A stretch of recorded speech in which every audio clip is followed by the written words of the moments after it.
नमस्कार साथियों। देश के अन्नदाताओं को किसान दिवस की हार्दिक बधाई एवं शुभकामनाएं। हमारा भारत देश 140 करोड़ देशवासियों से भरा हुआ हमारे भारत देश बहुत ही सुनहरा सांस्कृतिक का प्रतीक है। जिन किसान ने हमारे भारत देश में जो अन्नदाता है, हमारे पूरे भारत देश में नहीं अपितु पूरे विश्व में विश्व प्रख्यात हमारा भारत देश जो अन्नदाता हैं, उनके बारे में जितना उनके गुणगान करें उतना ही कम है। आज किसान दिवस है। जिन किसानों के लिए हमारे पूर्व में जो नेता रहे चौधरी चरण सिंह जी, उन्होंने किसानों के लिए बहुत सारी योजनाएं बनाई। हम उनके बारे में आज ज़रूर बताएँगे, लेकिन इसके पहले बंदो भारत में आप सब लोग अच्छे स्वस्थ होंगे और ठीक होंगे। आज का दिन आपका शुभ हो। आज के बुलेटिन में हम आपको देश-विदेश की खबरें ज़रूर बताएँगे, इसके बाद किसानों की चर्चा। भारत के विदेश मंत्री एस जयशंकर 24 दिसंबर से 29 दिसंबर तक अमेरिका का दौरा करेंगे। यह यात्रा अमेरिका में डोनाल्ड ट्रंप के राष्ट्रपति चुनाव जीतने के बाद पहले उच्च स्तरीय अधिकारी की यात्रा होगी। इस यात्रा के दौरान जयशंकर अपने समकक्षों से मिलकर द्विपक्षीय, क्षेत्रीय और वैश्विक मुद्दों पर बातचीत करेंगे। विदेश मंत्रालय एमईए ने एक आधिकारिक बयान में कहा कि वह अपने समकक्षों से मुलाकात करेंगे और महत्वपूर्ण द्विपक्षीय, क्षेत्रीय और वैश्विक मुद्दों पर चर्चा करेंगे। अगली है बॉलीवुड के किंग खान शाहरुख खान इन दिनों अपनी फिल्म किंग में जुटे हुए हैं। ये फुल फ्लेज्ड एक्शन फिल्म होगी जिसे लार्जन देन लाइफ स्टाइल में बनाने की प्लानिंग है। इस वजह से मेकर्स प्री प्रोडक्शन में ज़्यादा समय लगा रहे हैं। खबरें यहाँ तक की कि फिल्मों को सुजॉय घोष डायरेक्ट कर रहे हैं, लेकिन अब खबरें भी यह भी है कि सुजॉय की जगह खुद सिद्धार्थ आनंद डायरेक्ट करेंगे। इसके पहले उन्होंने शाहरुख खान के साथ पठान बनाई थी। आपने बहुत दिनों से सुना होगा अल्लू अर्जुन, जिन्होंने पुष्पा 2 फिल्म बनाई है। उसमें आपने देखा होगा कि साउथ सुपरस्टार अल्लू अर्जुन की फिल्म पुष्पा 2 जब से रिलीज हुई है तो लगातार हंगामा हो रहा है। संध्या थिएटर के बाद अचानक हुई महिला की मौत के बाद से मामला बढ़ता ही जा रहा है। यहां तक कि कुछ लोगों ने एक्टर के घर के बाहर पत्थरबाजी भी की थी, जिसके बाद अब अल्लू अर्जुन ने बड़ा कदम उठाया है। दरअसल थिएटर के बाहर हुई महिला की मौत के बाद अल्लू अर्जुन को गिरफ्तार किया गया था, लेकिन कुछ घंटों के बाद ही उन्हें जमानत मिल गई थी। हालांकि इस हादसे में जिस महिला की जान गई थी उसका बेटा अभी भी कोमा में है, जिसके बाद कुछ लोगों ने अल्लू अर्जुन के घर के बाहर पत्थरबाजी और तोड़फोड़ की। हालांकि कुछ लोगों को पुलिस ने गिरफ्तार कर लिया था। अब इस घटना के बाद अल्लू अर्जुन ने अपने बच्चों की सुरक्षा के लिए उन्हें कहीं और शिफ्ट कर दिए हैं। बिहार के लाल ने कमाल ही कर दिया। एक साल से ईशान किशन को टीम इंडिया का टिकट नहीं मिल पा रहा। भारतीय टीम में वापसी करने के लिए वह नियमित प्रयास कर रहे हैं और घरेलू क्रिकेट में उनका बल्ला भी जमकर बोल रहा है। फिलहाल ईशान किशन विजय हजारे ट्रॉफी में झारखंड की तरफ से खेल रहे हैं। बढ़ती महंगाई को लेकर कांग्रेस ने कसा केंद्र पर तंज। कांग्रेस ने सोमवार को खाद्य वस्तुओं की बढ़ती कीमतों को लेकर मोदी सरकार पर निशाना साधते हुए कहा कि सरकार द्वारा घोषित बुलेट ट्रेन तो नहीं आई, लेकिन बुलेट ट्रेन की गति से भी अधिक तेजी से बढ़ रही महंगाई ने आम आदमी की कमर तोड़ दी है। 2 मेडल पाने के बाद भी भीख मांगनी पड़ रही है। यह हमारे भारत देश की सौभाग्य कहें या दुर्दशा कहें। भारत देश के स्टार शूटर भानु भाकर का नाम मेजर ध्यानचंद खेल रत्न अवार्ड के लिए नामांकित खिलाड़ियों की सूची से बाहर होने से फैंस हैरान हैं। मनु भाकर ने पेरिस ओलंपिक में शानदार प्रदर्शन किया था और उन्होंने कई अंतर्राष्ट्रीय प्रतियोगिता में पदक भी जीते हैं। ऐसे में भानु भाकर का इस लिस्ट में नाम नहीं होना हर किसी को हैरान कर रहा है। राष्ट्रपति द्रौपदी मुर्मू ने सुप्रीम कोर्ट के पूर्व जज बी रामा सुब्रमण्यम को राष्ट्रीय मानवाधिकार आयोग एनएचआरसी का अध्यक्ष नियुक्त किया है।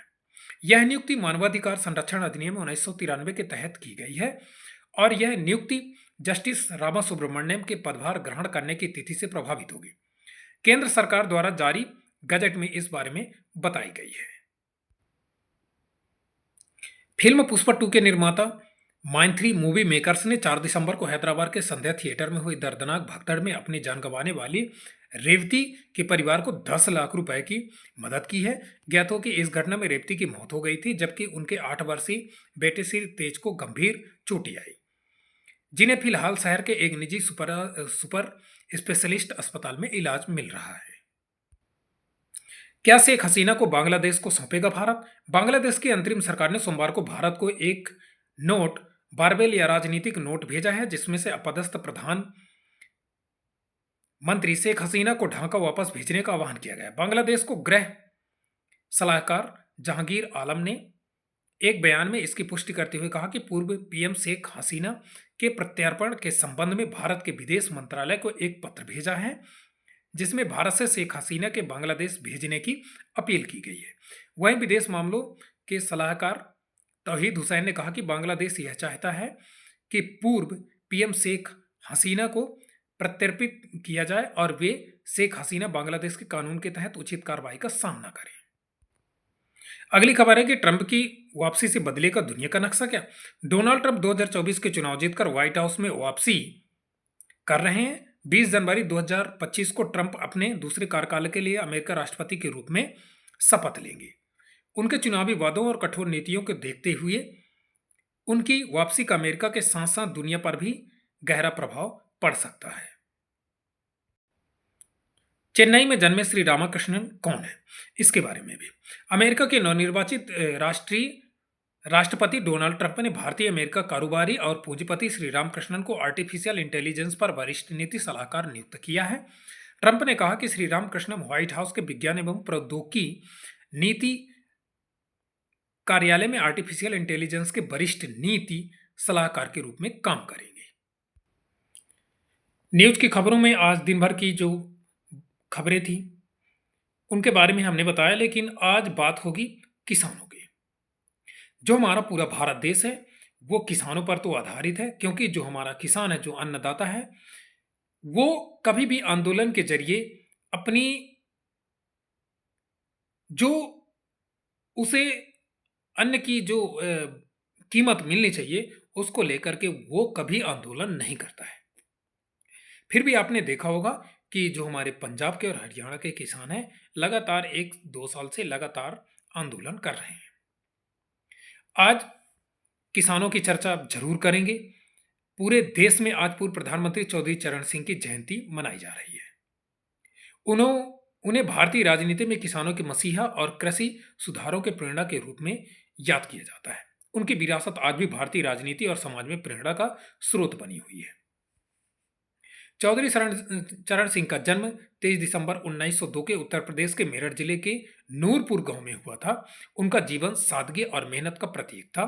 एक किसान परिवार से आने वाले चरण सिंह ने न केवल भारतीय कृषि के मुद्दों को प्रमुखता से उठाया, बल्कि उन्हें देश की राजनीति का भी केंद्र बनाया। वह देश के पहले ऐसे प्रधानमंत्री थे जिनका पूरा ध्यान ग्रामीण भारत और किसानों की समस्या को हल करने पर केंद्रित था। चरण सिंह का राजनीति सफर 1937 में शुरू हुआ, जब वे उत्तर प्रदेश के विधान परिषद के सदस्य बने। उन्होंने तत्कालीन कांग्रेस पार्टी के भीतर रहते हुए किसानों के लिए आवाज बुलंद की। 1952 में उत्तर प्रदेश के कृषि मंत्री बने और कई महत्वपूर्ण सुधार किए। उनके द्वारा तैयार किया गया जमींदारी उन्मूलन कानून भारतीय कृषि इतिहास में मील का पत्थर माना जाता है। 1967 में चरण सिंह ने कांग्रेस छोड़कर भारतीय क्रांति दल की स्थापना की। इसके बाद वह उत्तर प्रदेश के मुख्यमंत्री बने और अपने कार्यकाल में किसानों के लिए कई महत्वपूर्ण योजनाओं की शुरुआत की। अब प्रधानमंत्री के रूप में भी उन्होंने भूमिका निभाई। 1979 में चौधरी चरण सिंह भारत के 5वें प्रधानमंत्री बने। हालांकि उनका कार्यकाल केवल 7 महीने का ही रहा, लेकिन इस दौरान उन्होंने कृषि क्षेत्र में सुधारों के लिए कई पहल की। उन्होंने ग्रामीण ऋण माफी योजना को प्राथमिकता दी और छोटे किसानों को आत्मनिर्भर बनाने के लिए योजना शुरू की। उनका आर्थिक दृष्टिकोण मुख्य रूप से गांवों और किसानों पर केंद्रित था। अब उनकी जयंती तो मनाई जा रही है। किसान जयंती पर नरेंद्र मोदी जी ने भी ट्वीट किया। नरेंद्र मोदी जी चौधरी चरण सिंह को याद करते हुए गरीब और किसानों के सच्चे हितैषी व पूर्व प्रधानमंत्री भारत रत्न चौधरी चरण सिंह जी को उनकी जयंती पर विनम्र श्रद्धांजलि। राष्ट्र के प्रति उनका समर्पण और सेवा भाव हर किसी को प्रेरित करता है। ये ट्वीट हमारे देश के यशस्वी प्रधानमंत्री जी का था, जो पूर्व में मुख्यमंत्री एवं पूर्व के प्रधानमंत्री रहे, जिन्होंने किसानों के लिए कुछ सोचा एवं किसानों के लिए कई योजनाएं चलाई। ऐसे प्रधानमंत्री जी को मैं सत सत नमन करता हूं, जिन्होंने देश के किसानों के लिए सच्चे हितैषी के रूप में किसानों के लिए कुछ सोचे और किसानों के हित में बहुत सारे योजनाएं जिन्होंने लागू की। ऐसे देश के प्रधानमंत्री जी को, देश के पूर्व प्रधानमंत्री जी को मैं सत सत नमन करता हूँ। जय हिंद दोस्तों, जय हिंद, जय भारत।